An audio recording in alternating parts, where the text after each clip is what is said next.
We're going to, Amna's got a couple of other questions. Sorry, there was one other element to this. And Jahangir Saab, perhaps I could come to you. This was when she's noticed at various functions when Huzur, the Khalifah of the time, has extended his hand to welcome someone, that a member of the community has actually kissed his hand. And she was asking what is the basis of that. Well, first of all, we will notice the fact that neither the Prophet ﷺ nor any of his Khulafa after him have ever commanded people to do that. That's the first thing. At best, they've tolerated it, but it's not necessarily something which they enjoy.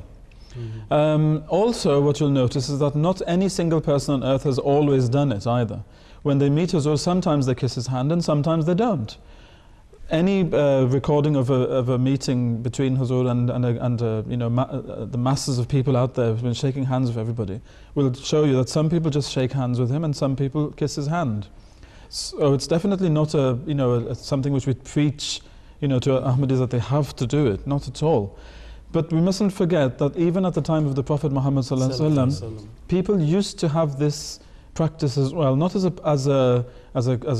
permanent practice, but as a punctual one. Every so often they would kiss his hands and also his feet. So this is recorded in many hadith. I mean, I could give many references to this, and in the seerah it's been mentioned and it's well known.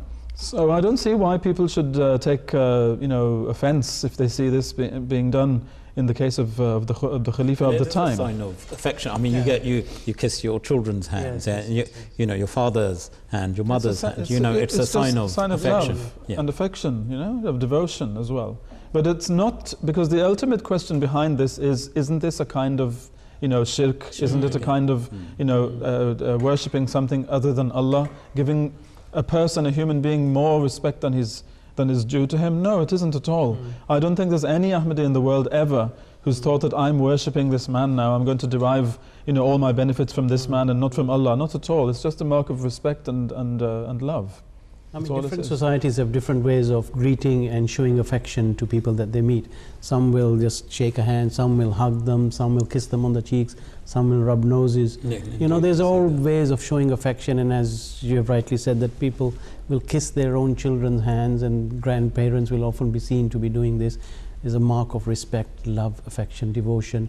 And that was what we have for the person whom we consider as our true spiritual leader in this day and age, and the one who is most connected to Allah the Almighty. So we seek His love and pleasure and blessings because of those. I think it shouldn't be forgotten that religion doesn't mean that the human heart and the affection of the human heart are forgotten. And if anything, love and affection towards, particularly your loved ones, is something which is encouraged. And this is just an extension rather of that affection in terms of a physical form. This was when a Bedouin saw the Holy Prophet ﷺ kiss and greet his own grandsons, and he was taken aback, and he said, "What are you doing?" He said, "Well, I'm showing them affection." He said, "Well, I don't know." And the Prophet said, "Well, I can't speak for that, but this is the love and affection that we have for our loved ones." Jazakumullah, gentlemen.